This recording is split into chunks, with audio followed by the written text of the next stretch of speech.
आधार पर इस्तीफा? आपको लगता है कि नैतिकता के आधार पर इस्तीफा दिए?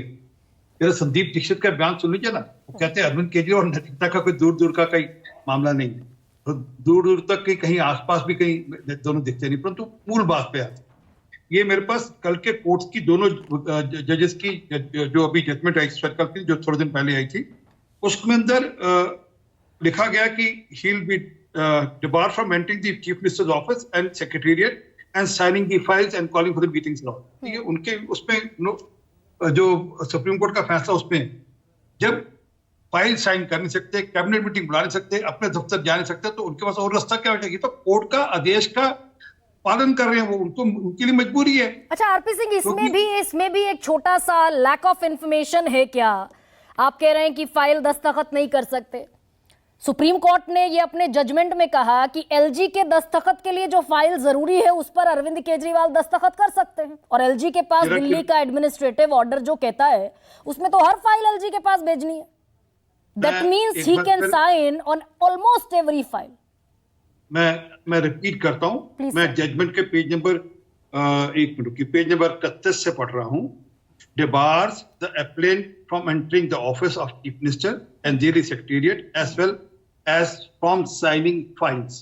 प्लीज अपनी रिसर्च टीम को पूरी थोड़ा ढूंढने के बात कर लेंगे। इसके आगे भी आ जाए, इसके आगे भी लिखा है आरपी सिंह, पर मसला ये नहीं है दरअसल। इसके आगे आप पढ़ दीजिए। नहीं, मैं आज लेकर तो नहीं आई वो रिसर्च कि मैं हूबहू वर्बेटम आपको बता दूं। मैं कॉपीज लेकर बैठा हूं, दोनों जजेस तो की नीचे भी कॉपीज लेकर पढ़िए ना बैठा हूं। आरपी सिंह, उसमें ये लिखा है, विद ड्यू रिगार्ड मैं आपको बता दूं, और क्रॉस चेक कर लीजिएगा उसको। मैं भी नहीं हूं और आप भी लंबी है बहन, डिबेट लंबी है। आप अपने रिसर्च टीम को बोले, आपको आपके पास तो रिसर्च टीम का फीडबैक है, आप पीसीआर को रिसर्च टीम, परंतु जो मूल बात जिस पे आना चाहता हूं वो भी जरा एक मिनट पढ़ लीजिए please. Page number 13 para number 19, उसमें लिखा है as there was a reasonable suspicion of his involvement in commission of the offence. ये मैं नहीं कह रहा, कोर्ट कह रहा है कि रीजनेबल इन्वॉल्वमेंट है सारे जो भ्रष्टाचार हो उसके मामले में, तो मजबूरी थी, मजबूरी में इस्तीफा देना पड़ा। ये ये नहीं कि देश की सेवा करने या दिल्ली की जनता की सेवा करने के लिए इस्तीफा देना पड़ा, ऐसा नहीं। लेकिन आपको तो ऑफ गार्ड कर दिया ना, ठीक है भाई, क्योंकि 2 दिन से सन्नाटा है, कल तो 2-4 बयान आए भी, आज पूरी तरीके से खामोशी है। आप नैतिकता के आधार पर इस्तीफा मांग रहे थे, अब वो इस्तीफा मजबूरी में दिया या कैसे दिया, इस्तीफा भी हो गया। कल ये बयान आया कि 2 दिन का समय इसलिए लिया जा रहा है क्योंकि सुनीता केजरीवाल के पक्ष में एक कंसेंसस बनाना है, और फर्ज कीजिए सुनीता केजरीवाल चेहरा होती नहीं, फिर यहां भी ऑफ गार्ड हो जाएगी बीजेपी। आपको सुनीता केजरीवाल के बारे में मैसेज दे दिया केजरीवाल साहब ने कि मैं नहीं बनाने जा रहा। फर्ज कीजिए, मैंने इसीलिए जोड़ दिया, फर्ज कीजिए। बहन जब हो जाएगा तब देखेंगे ना, जब होगा तब देखेंगे घर में बहन। तो अभी जो मूल बात है कि क्या भ्रष्टाचार के मामले में ये लिप्त हैं या नहीं है, मैंने वो कोर्ट के ऑर्डर से पढ़कर सुना। मैं इसके अलावा 4 जजमेंट और बता सकता हूँ, मैं तो अभी जो लेटेस्ट वो पढ़कर सुना। क्या इनको मजबूर किया कोर्ट ने कि इस्तीफा दे या नहीं दे, वो मैंने आपको कोर्ट के ऑर्डर से पढ़कर सुना दिया। उसके अलावा कुछ हो तो आप जरूर अपनी सर्टिंग को बोले बताएं, परंतु जो मूल बात है वो है कि क्या दिल्ली के अंदर हालात कैसे हैं आज। अभी थोड़े दिन पहले तक आपके चैनल ने कवर किया था कि दिल्ली बूंद बूंद पानी को तरस रही थी। टैंकर्स की स्टोरीज आपके चैनल ने कैरी करी, आपके चैनल ने वो स्टोरी करी कि कैसे टैंकर को लेकर, कैसे टैंकर माफिया यहाँ पर हावी है। फिर उसके बाद किस प्रकार जब बारिश हुई तो सीवर ओवरफ्लो करने लगे, 3 बच्चों की मृत्यु हो गई, तो वो भी सबने देखा किस प्रकार से 3 बच्चों की मृत्यु हो गई। फिर अभी थोड़े दिन और 1 महीना पर और रुक जाइए, सांस घुटेगा, सबका सांस लेने में दिक्कत होगी, प्रदूषण होगा दिल्ली के अंदर। जरा जस्टिस मनमोहन है, जरा रिसर्च टीम को बोलेगा अप्रैल की, अगर मुझे ठीक तारीख याद हो 13-14 अप्रैल की बात है, जस्टिस मनोज जो chief justice acting chief justice थे, उन्होंने एजुकेशन को लेकर क्या क्या टिप्पणियां करी वो भी पढ़ दीजिए। लेकिन आरपी से एक सेकंड रोक दीजिए, मैं बात पूरी करूं, मैं अपने आप भी रुक जाऊंगा प्लीज। 3 के टप्पर के अंदर स्कूल चलते हैं वो भी बताया, 120 बच्चे एक क्लास में पढ़ते हैं वो भी बताया, स्कूलों की हालत जर्जर हालत के वो भी बताया। लेकिन उसके बावजूद 15 साल बाद, उसके बावजूद जो लोकल बॉडी का इलेक्शन है, एमसीडी का, म्युनिसिपल कॉर्पोरेशन ऑफ दिल्ली, 15 साल बाद हार गए आप। 25 साल से दिल्ली, 25 साल से आप दिल्ली की सत्ता से खारिज। कांग्रेस की दोगुनी से ज्यादा सीटें रही 15 साल शीला दीक्षित के टेन्योर में। अरविंद केजरीवाल ने तो उससे भी कम पर समेट दिया, एक बार 62 और 8 और एक बार 67 और 3।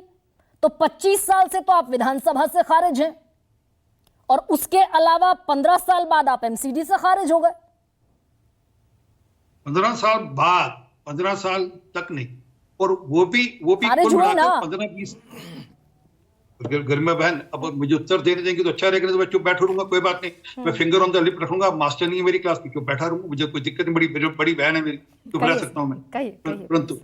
परंतु जो मूल बात है कि एमसीडी के अंदर भी जरा देख लीजिएगा, अभी हाल में स्टैंडिंग कमेटी का चुनाव आने वाला होगा, उसमें पता लग जाएगा। कोई मैं जम्मू में, मुझे कोई लेटेस्ट जानकारी नहीं, परंतु जानकारी आ जाएगी क्या हुआ क्या नहीं हुआ। परंतु जो मूल बात है जिसपे आप जा रही है, काट की हांडी में खिचड़ी एक आधी बार 2 बार पक जाती है।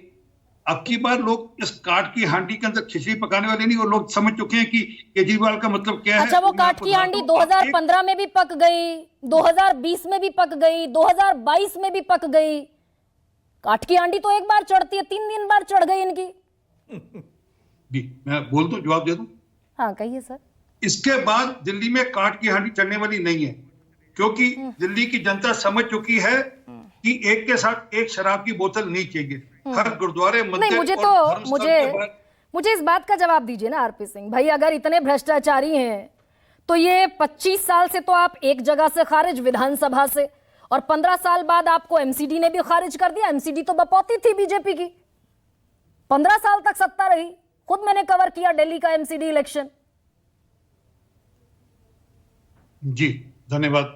मैं बोल लूं, जरा ये बताइएगा कि अभी पार्लियामेंट का इलेक्शन हुआ था ना अभी हाल में, ये गठजोड़ कर लड़े थे, मिलकर लड़े थे कांग्रेस के साथ, और क्या कहकर लड़े थे कि मुझे जेल से बाहर निकालिए, अगर मुझे जेल से बाहर निकालना तो मुझे वोट दीजिए, मुझे जेल से बाहर निकालिए, मुझे वोट दीजिए। जेल की जो फोटो लगाई थी जेल के पीछे से कि मुझे जेल से बाहर निकालिए और वोट दीजिए, मैं जेल से बाहर आ जाऊंगा आपके वोट से।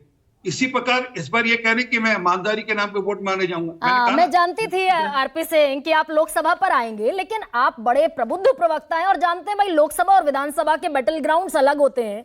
लोकसभा में लेकर आए आप 303 और हिमाचल हार गए, कर्नाटक हार गए, तो ये विधानसभा और लोकसभा बिल्कुल अलग है। लेकिन पंकज शर्मा सर, ये बताइए, ये कांग्रेस अब से कुछ महीने पहले तक अरविंद केजरीवाल की गिरफ्तारी के विरोध में खड़ी थी।